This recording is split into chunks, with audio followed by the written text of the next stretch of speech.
They say some moments never leave you, like a scar your mind can't stop tracing. That day, my brother's engagement, I became the scar no one wanted to see. I remember the cold sting of the air conditioner, despite the room being packed wall to wall with guests. Laughter buzzed in the background, the clinking of glasses, the shutter clicks of phone cameras. But to me, it all felt distant, muffled, like I was underwater. My hands trembled as I smoothed down the crease in my dress for the 10th time. Navy blue, long sleeves, nothing flashy, just safe, just invisible. Anya, my daughter, held my hand tight. She was bouncing with excitement, tugging at me every few seconds to point out the cake or the lights or the huge heart-shaped decoration behind the stage. I smiled, but my stomach was a knot. Kian, my younger brother, stood on stage beside Layla, his fiancée. He looked radiant, beaming, sharp in a cream sherwani, the family's pride. And Layla, she was gorgeous, like always. But her eyes, cold, they scanned the crowd like a queen sizing up her subjects, and when they landed on me, something in her expression shifted, tightened, as if I was a bug she'd just noticed under her shoe. Then it happened. Layla leaned in, whispered something to my mother. I couldn't hear what was said, but I saw it. My mother's face didn't flinch. She nodded. That same curt nod she used to give when she made a decision about me without me. Then my mother turned. Her heels clicked against the marble as she made her way through the crowd. She didn't smile. She never did. Not for me. She stopped just inches away and leaned in. "Zoya," she said, her voice low, almost kind, which somehow made it worse. "Stay away from the stage, please. Layla doesn't want any bad luck near her today." Bad luck? That word pierced through me like ice. For a moment, I genuinely thought I misheard her. My mind scrambled for a better explanation. A joke? A misunderstanding? But her eyes were still, her lips pressed into a flat line. She meant every syllable. I blinked. "What?" "She's right," my mother added. "You've always had unfortunate timing. Let's not ruin today." My throat went dry. The room seemed to slow, as if time itself paused to see what I'd do. Around us, the laughter continued, the celebration unbothered. But I felt the heat of eyes turning, some pretending not to hear, others pretending not to care. I felt like I was shrinking. Why did it still hurt this much? After all these years, I should have been used to it by now.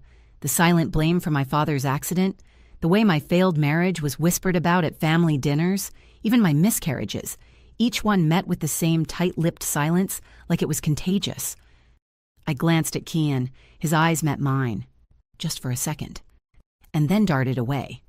That flicker of guilt, it cut deeper than any insult ever could. I didn't speak. I couldn't. My tongue felt like it was glued to the roof of my mouth. I just nodded slightly, stepped back, and squeezed Anya's hand a little tighter.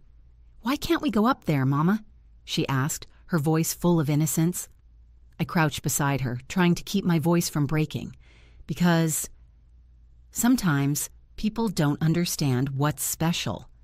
She tilted her head, eyes narrowing the way she does when something doesn't make sense. She looked toward Layla, then at me.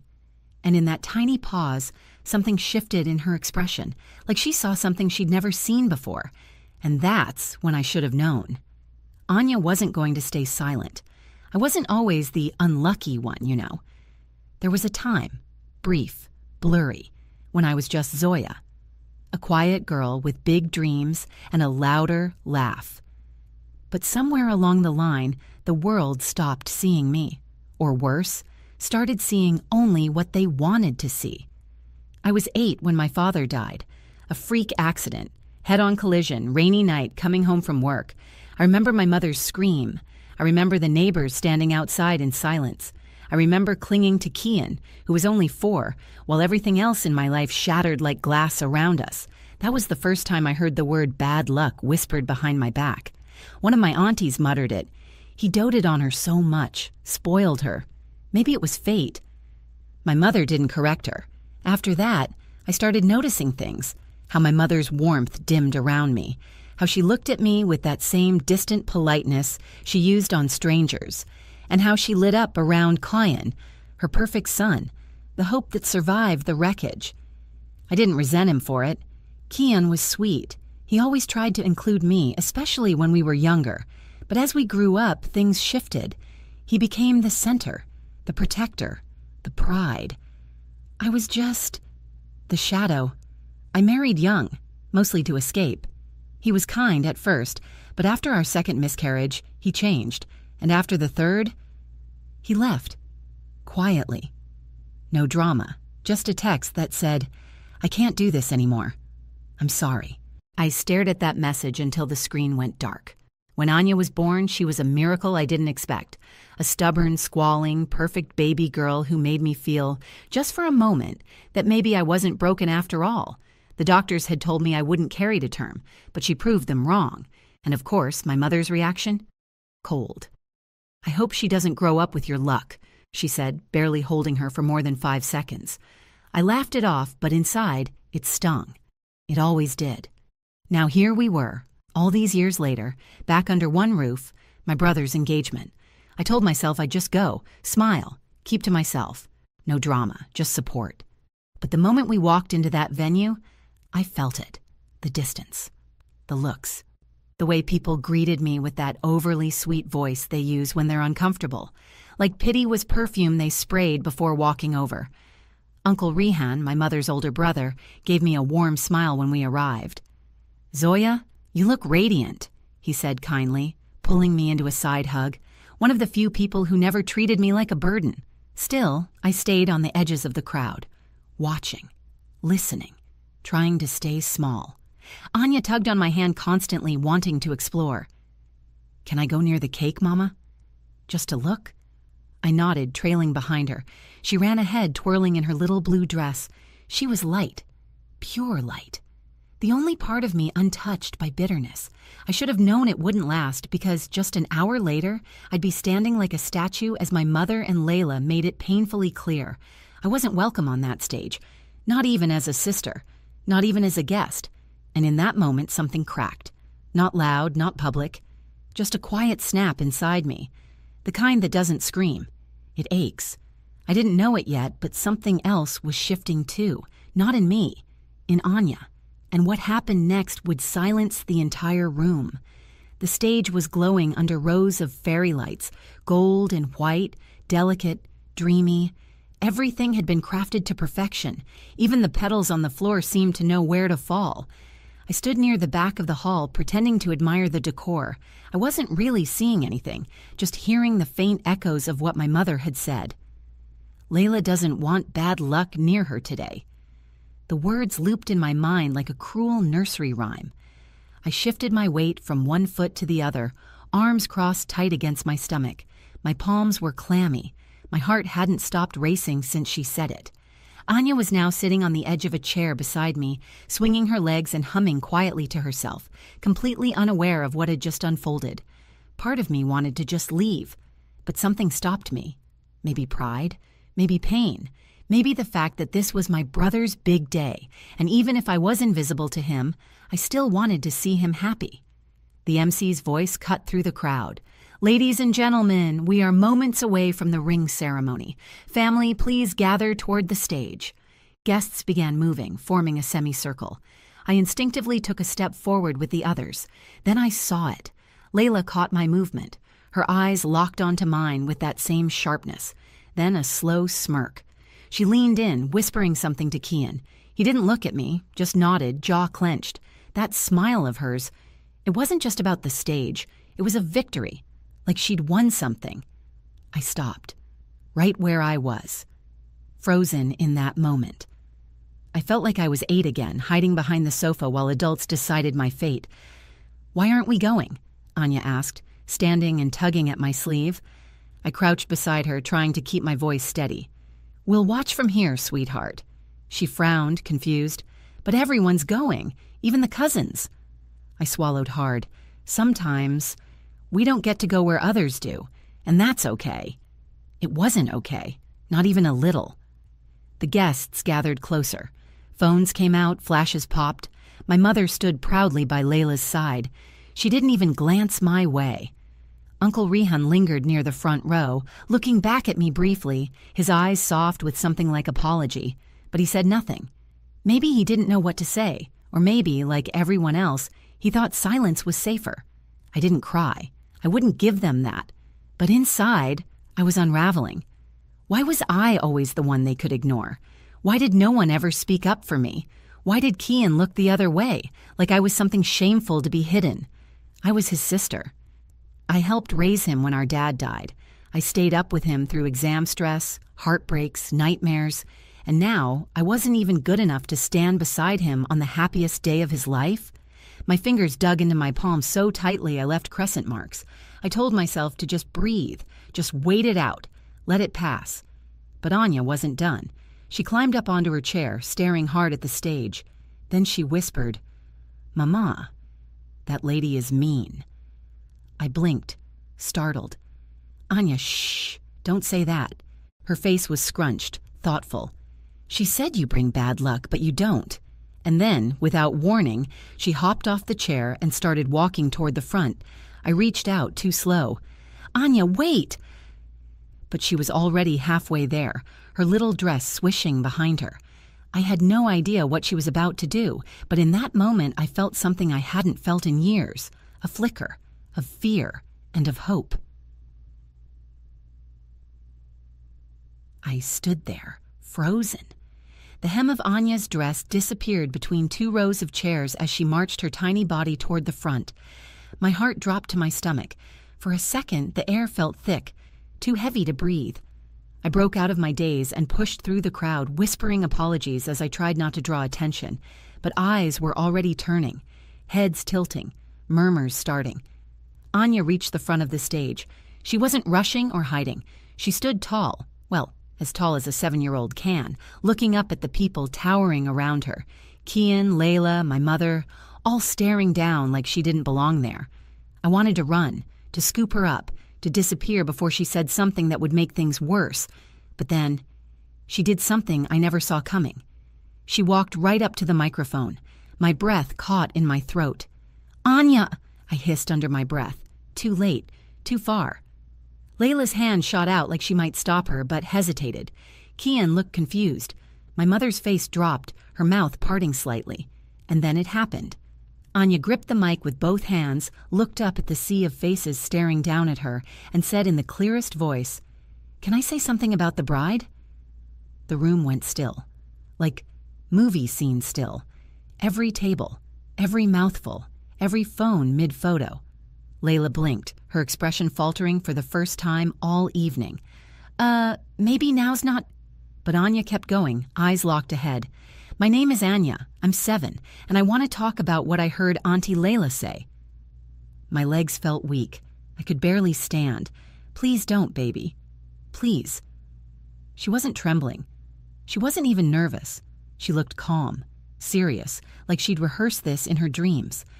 "She said my mama brings bad luck," she continued, her voice unwavering. "But that's not true. My mama is the best person I know." I couldn't move. "She takes care of me all by herself.